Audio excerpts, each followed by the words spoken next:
Hi, I'm Grace Shahada, and we're here on the talk show to interview two strong civil rights movement leaders, and here I am with MLK. For those who don't know you as well, we're going to start out with a few questions to help the audience get to know you. So where and when were you born?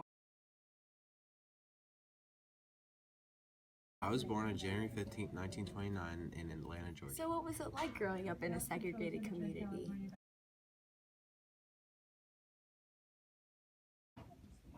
At a young age, I knew black and white people had different rights in certain parts of America. Growing up, having to sit in a separate section of the restaurant, having to sit at the back of the movie theater, and even having to use separate restrooms than whites. I never understood why we were treated so differently, when the only thing that separated us was color. This didn't just apply to me, it applied to everyone around me in my community.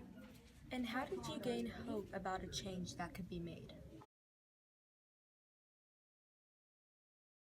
It was my first experience in race relations.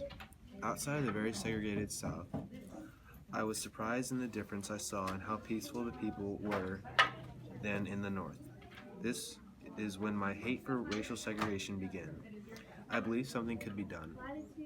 I saw that whites in the North were peaceful and treat us the same as white people.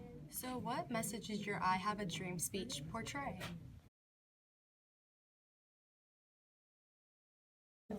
I didn't give this speech for myself. I gave it not only for my friends, family, but for my suffering community that wishes for equality.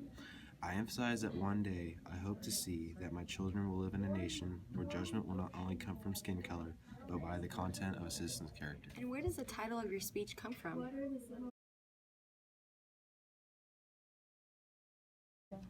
In my speech name, I Have a Dream, comes from the biggest wish I hope to see in our nation as a whole, which was someday we will all be brothers and sisters, a part of a world ruled by equality, justice, and peace. Thank you for your time, Mr. King.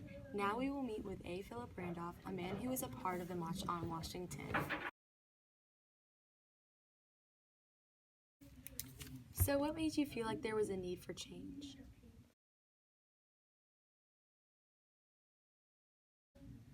Coming from a hard childhood, I felt like that it was important to make a change in America.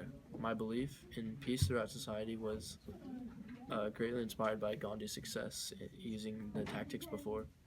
I felt that something should be done about discrimination in the United States, specifically discrimination in the military, war industries, and government agencies, and in labor unions. I couldn't stand to see the discrimination anymore. So, Mr. Randolph, what was your intentional goal for the March on Washington?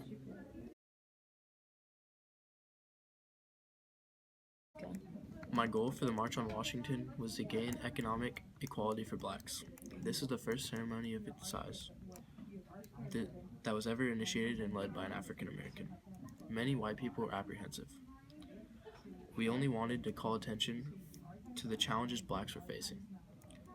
President Roosevelt issued an executive order to forbid racial discrimination in the defense industry and in the government.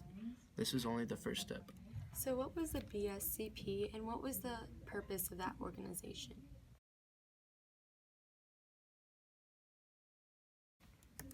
The BSCP was a labor union that I started to fight for our labor and civil rights. We fought the Pullman Company, the American Federation of Labor, and the anti-union. We were largely successful on each fight. I'd like to personally thank these two leaders for coming out and giving me the opportunity to interview them. They've created a great difference in our society, and we don't know where we'd be without them.